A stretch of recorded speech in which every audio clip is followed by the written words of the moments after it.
receiving a 1.5 billion US dollar loan from the World Bank for budget financing. We must break the piggy bank, the kettle, the pot to get all of these things in to finance the budget. But now, good morning, Daisy. How are you? Good morning.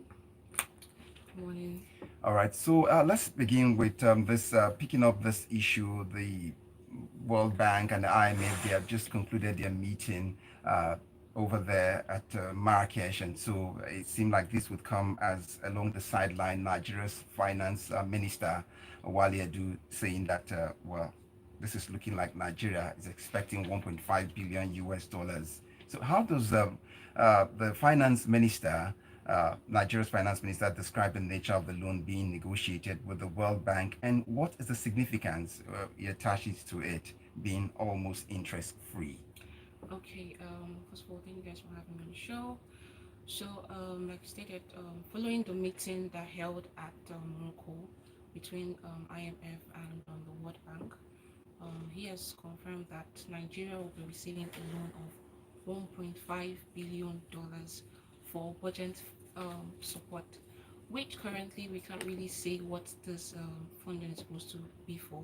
Hopefully, when the meeting is supposed to be held today is held, we'll get more details about what this fund is for. Of course, we all know that World Bank is a multilateral development company that supports developing countries and poorer countries, of which, according to Wale Edun, he feels like we fall in that category of countries that need help. Yes, developing countries, I agree, but poorer countries, I don't feel Mm. like we fall that category because I feel like the system, the government has put us in a position where, in quote, we can stand by ourselves based on the resources that we have and the past loans that we received. So, but that's his thought anyway. And of course, there seems to be a concessionary funding as well that will be coming from the International Development Association. I'm not sure why it's tagged a concessionary fund. It sounds like something that they're not willing to want to give us. But Mm. I mean, if you're grabbing their position as well, considering the fact that the past we've always requested for loans, but there's no concrete evidence to show that we actually did use this fund for what it was supposed to be. So in that light, he feels like we shouldn't be ashamed to be requesting for a loan at this time. And besides, it's coming at no interest. No So interest. that's a very interesting one, but it's a good one for us as well because really the debt situation where we are currently, it's been nice not to incur more on our end. So that's his thoughts about it anyway. Well, that's a fine place to let the listener know they can be part of this conversation. Also, the regulars would also would need to be here to send us messages to 0809 444 0981. Your thoughts will be needed as we break this on the topic today. And we need you to send the messages to 0809 444 0981. It's all about Nigeria anticipating 1.5 billion US dollar loan from the World Bank for budget financing. And my guest Daisy Erharhire is breaking it down gradually for me. So Daisy, I like to get this next point here, where what are the reasons that required Nigeria to seek financial assistance from the World Bank in the past, and what were the outcomes of those previous financial arrangements? Okay, so let me play two cases here. The most recent one, the $800 million that we received for to cushion the impact of the high fuel subsidy prices on us. The funds were supposed to be pushed into released to about 12 million households to strengthen their food supplies and distribute about 8,000 naira per month for the next 6 months to this set of individuals. And according to the government, also increase the minimum wage salaries of low income earners. But up until date, I don't think anyone in my circle has reached out to me like, oh, I received my own token from the loan that we last got Yeah. from World Bank. And let's play back to 2020 when we had the COVID-19 pandemic. World Bank actually gave us this exact amount, $1.5 billion, to cushion the impact of the COVID-19 as at that time, right? And we never got to know where that funds went into, right? It was supposed to be used to support our strengthen our food supply chain as at then, and support businesses that were crumbling because of course a lot of companies went crashed, bankrupted. Individuals were home with little or no cash, people that had to be on the streets to survive, Yeah. they could not, they had to stay indoors because of the pandemic. And this money was supposed to come in to like support these guys. But we didn't see the funds at the end of the day, right? In fact, we even had to find out that later. People had to loot warehouses and found out that we actually had palliatives that never got to us up until date. So, playing back to the history I already have, for the number of times I've gotten loans, at the end of the day, it's not being used for the right purpose. So that's already a history that is resting in our mind, and possibility of these funds coming in and being used for the right purpose is very slim. Like I said, it's probably just going to end up in the wrong pocket So at the end of the day. if I get the connection properly now, it seemed like we have a case of accountability and financial Yes, management is seeming to be the issue yes, when people are asking for, even your creditors would require that, like, if we let you have this, are you sure this will go to where you yeah, say it would go to? yeah. We don't have a money problem. We have a spending problem actually. Okay. So Well, let's once again let the listener know they can be part of the conversation on Business Express this morning on 0809 444 0981. And we're looking at Nigeria expecting to receive 1.5 billion US dollar loan from the World Bank for budget financing. At least that's been confirmed by the man who holds the purse of the country, Wale Edu, authoritatively spoke about that on the sideline of that meeting, of that outcome during the meeting at Marrakesh, where the IMF, they're closing their books for the year. So it looks like this time around of the year, if you move around, they can pass it out and yeah. let it go. But let's see this next aspect. What is the importance of the Federal Executive Council meeting mentioned by Edu, and how might it impact on approving the 1.5, this loan being expected? Okay, so I just feel like this is just another show off to just let the media make us feel like okay, they are gathering to like have a discussion to do something that will be beneficial to the citizen. But at the end of the day, it might not just turn out to be what we expect.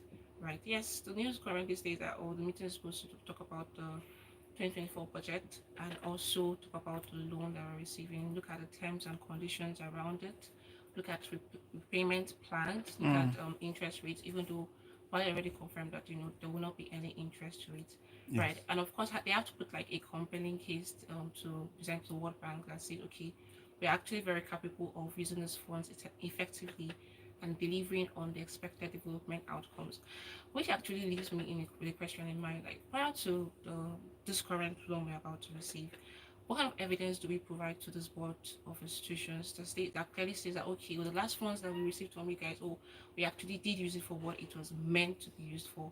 So I'm really concerned about what we've been presenting to these guys and make them keep giving us these loans over again. I just feel like Nigeria is just misusing our special drawing Enjoyment. rights. So and but let's see how this meeting turns out to be at the end of the day.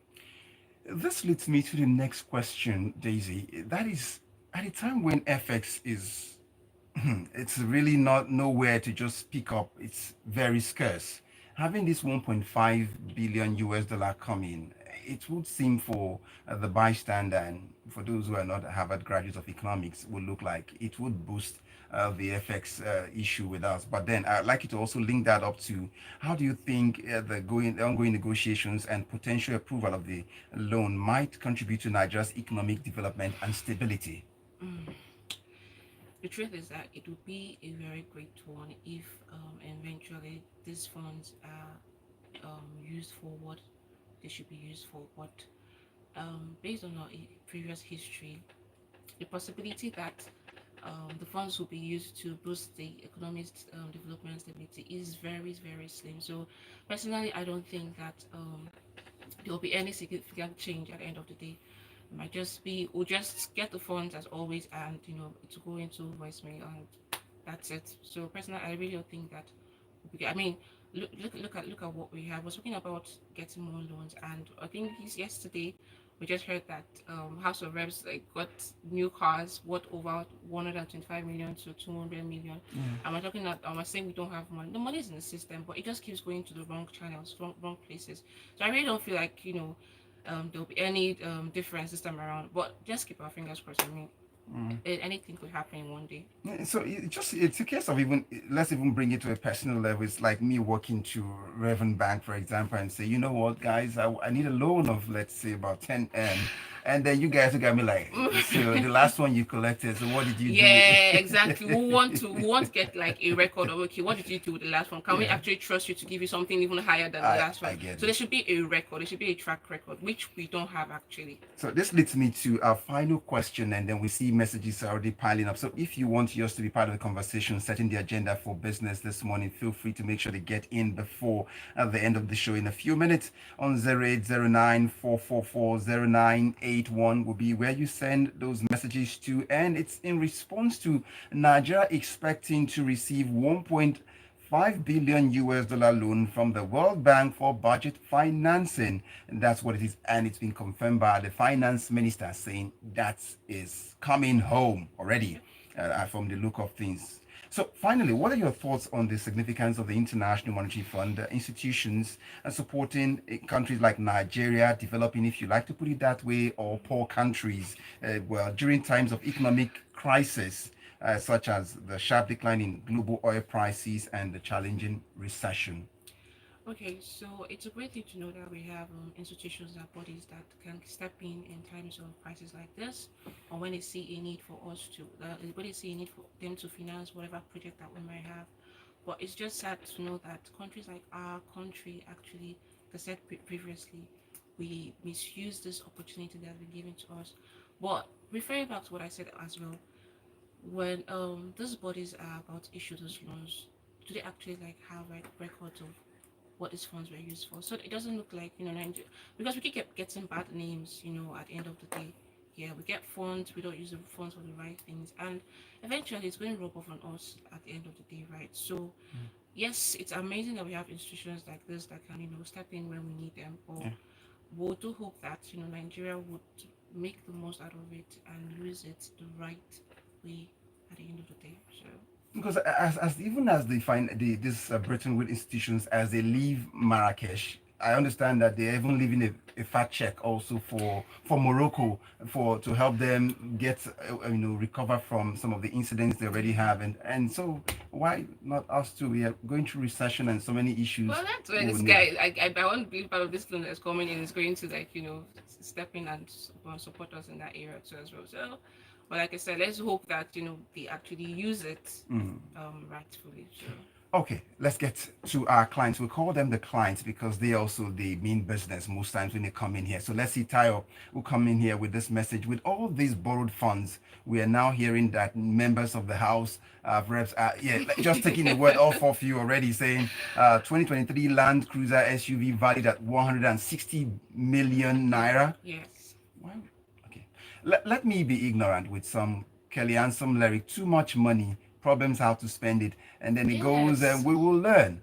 Whether we like it or not, we will learn. Well, we will not learn the hard way anyway. But moving on to the next one. Next message here. Someone says it seems today analyst Daisy is pessimistic. That's coming from Bobby. So that's just some of the impressions I'm getting. But here you have to see. It's what you see. You are the analyst, so you don't have to sugarcoat what you're seeing. That's how it comes here on Business Express. Gilbert Musa from First Star comes in with a message. On the proposed 1.5 billion US dollar loan, we need to track previous loans before now and evaluate the Exactly. progress made before considering another loan. So, Exactly. you see where Daisy's pessimism is coming from now. Settled. Let's get into Yinka Bolu's message. It says the National Assembly has its own budget. So if they bought their cars from their budget, I don't think we should have an issue with that. Else you move from a constitutional amendment. That's what he said. Well, that's about all the Okay. messages we've got this morning as we wrap up the show this morning. If you just joined in, I've been speaking with our guest analyst for today, Daisy Erharhire, customer representative specialist at Raven Bank. Thank you so much for Thank you coming in. guys for having me on the show. Do have a great day. Thank you so much. And to everyone who sent in a message and listened, we appreciate you greatly. Let's do business again tomorrow, and it will be express at the same time, 6:30.